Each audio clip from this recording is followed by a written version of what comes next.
Bonjour, frères et sœurs. Bienvenue de retour dans notre exploration de la caverne de la sagesse. Où est-ce que Colette nous donne un peu d'aide pour vivre la vie sous le soleil. Il y a des paroles de sagesse, des fois traditionnelles, des fois pas trop. Comme dans la maison de deuil, pour apprendre, oui. Mais le pire, c'est qu'ultimement, il dit, ça change rien la sagesse. Parce que d'un côté, tu as Dieu qui fait ce qu'il veut, mais de l'autre, on est des pécheurs, on ne peut pas l'utiliser à sa pleine valeur. On prend note de ça. Cette marque sur l'idée qu'on est pécheurs, sur laquelle on a terminé la dernière fois. C'est notre poche. Parce que maintenant, Colette est prête à conclure cette discussion sur la sagesse. Oui, il arrive à la fin de l'exploration, puis il veut se tourner de bord et nous partager quelques paroles de sagesse pour comme terminer, clore cette discussion. Comment vivre sous le soleil. Il va dire ceci. J'ai éprouvé tout cela par la sagesse. J'ai dit, je serai sage. Et la sagesse est restée loin de moi. Mais tout de suite, ces paroles devraient nous marquer parce qu'ils ont été utilisés au tout début du livre, chapitre 1 et 2. Parce qu'il a parlé de ses efforts pour faire du sens de la vie. Ça, c'est important. C'est important parce que quand il mentionne ici que la sagesse est restée loin de lui, ça semble bizarre. Parce qu'il a dit au chapitre 2, parce qu'il a fait tous ces efforts d'expérimenter la vie pour faire du palpable du Hevel, il a dit que la sagesse était avec lui. Est-ce qu'il se contredit? Non. Il y a une autre option ici. Et ça, c'est le texte original, l'hébreu. En réalité, en hébreu, ça dit simplement « et ceci » ou « cette chose » ou « quelque chose est resté loin de moi ». Mais il ne dit pas c'est quoi. Il ne dit pas sagesse en réalité, il dit juste que quelque chose. Garde en tête que quand il a commencé à en parler, il voulait faire du sens de la vie, de ce monde de Hevel. Parce qu'on va voir, plus qu'il avance, plus qu'il va expliquer c'est quoi cette chose. Cette chose que par la sagesse et ses grandes réflexions, il essaie de faire du sens. Puisque la sagesse n'a pas toutes les réponses, c'est quoi la réponse? Et elle va continuer à nous aider. Ce qui est loin, ce qui est profond. Qui peut l'atteindre? Ça, c'est encore la chose qu'il n'a pas réussi à trouver. Quelque chose qui est loin, qui est profond. En hébreu, tu répètes pour dire que c'est quelque chose qui est vraiment extrême. Ici, très profond. Un puits sans fond, si vous voulez. Ça fait penser un petit peu à un autre livre de sagesse. Oui, le livre de Job. Où est-ce que dans ce livre, justement, un des amis de Job dit comment la sagesse, cette information sur qui est Dieu, semble des fois être trop profond pour nous, les êtres humains. Ça sonne un peu pareil ici. Hein? Qui peut l'atteindre? Qui peut rejoindre Dieu et ses pensées? C'est un peu ça l'idée. Comme on va ultimement voir, cette chose qu'il recherche, qui est trop profond, trop loin, qui ne peut pas l'atteindre, eh bien c'est ceci. Je me suis appliqué dans mon cœur à connaître, à sonder et à chercher la sagesse et la raison des choses. Et à connaître la folie de la méchanceté, la stupidité de la sottise. Encore des mots, des expressions qu'on doit se rappeler. Il les a utilisés dans le chapitre 1 et 2. En parlant encore de cette recherche du palpable, du gain dans ce monde de Hevel. Il revient encore sur ça. Encore sur cet effort, même avec la sagesse, de faire du sens de la vie. Ça peut t'aider, mais ça ne résout pas le grand énigme. C'est le grand questionnement qu'on va trouver le gain. Ce palpable. C'est ça, hein, on le voit ici. La raison des choses. Le but de la vie. C'est ça qui semble si loin pour lui. C'est inatteignable. Que même si tu sais comment vivre sous le soleil, c'est pas assez. Il manque quelque chose. Quelque chose qui donne un sens à la vie. Hein, ou la raison des choses. Et c'est vraiment appliqué à chercher ceci. À le comprendre. Et donc, voici sa conclusion. Et j'ai trouvé, plus amère que la mort, la femme dont le cœur est un piège et un filet, et dont les mains sont des liens. Celui qui est agréable à Dieu, lui échappe, mais le pécheur est pris par elle. Tout de suite, dans cette image, on doit penser au livre de Proverbes. Comme j'ai dit, des fois, Colette revient sur cette idée-là. Cette sagesse traditionnelle. Dans les premiers chapitres de Proverbes, on peut voir comment le père adresse le fils et lui dit « Fais attention ». Entre autres, à la femme séductrice, la femme folie. Cette femme qui veut t'agripper et t'emmener dans le péché qui ultimement mène à la mort. Il y aura un sens où est-ce que cette femme séductrice représente le péché en soi. Et je crois que c'est un peu la même chose ici. C'est là que je fouille dans ma poche. Je ressors cette idée, on est des pécheurs. C'est comme il dit, il y a quelque chose de plus amer que la mort, c'est cette femme qui veut capturer les gens et dont les pécheurs en restent pris jusqu'à la mort. Sauf qu'il y a une façon de s'en sauver, celui qui est agréable à Dieu. Le problème, c'est, comme on l'a vu dans le livre d'Ecclésiaste, c'est pas quelque chose qu'on fait. C'est pas par nos efforts qu'on peut être agréable à Dieu. Pas dans l'Ecclésiaste. Non, l'Ecclésiaste, c'est Dieu dans sa souveraineté qui décide d'être bon envers certains et pas d'autres. On n'aime pas entendre ça, mais c'est comme ça que Colette parle, lui. Il ose vraiment le dire.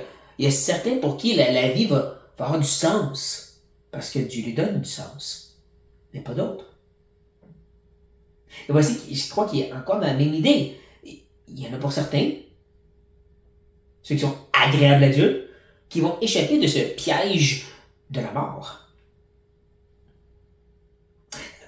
Pensez à cette expression, souvent connue, mais mal comprise, quand ça nous dit que David était un homme selon le cœur de Dieu. Nous, on pense que c'est l'idée que David était un grand homme, mais non. En réalité, l'expression se centre plus sur Dieu. Une meilleure façon de l'exprimer, ou de la traduire, un homme qui vient du cœur de Dieu. Encore mieux, un homme que Dieu aime. Pourquoi est-ce que David est choisi pour être roi? Premièrement et avant tout, parce que Dieu l'aimait. Point.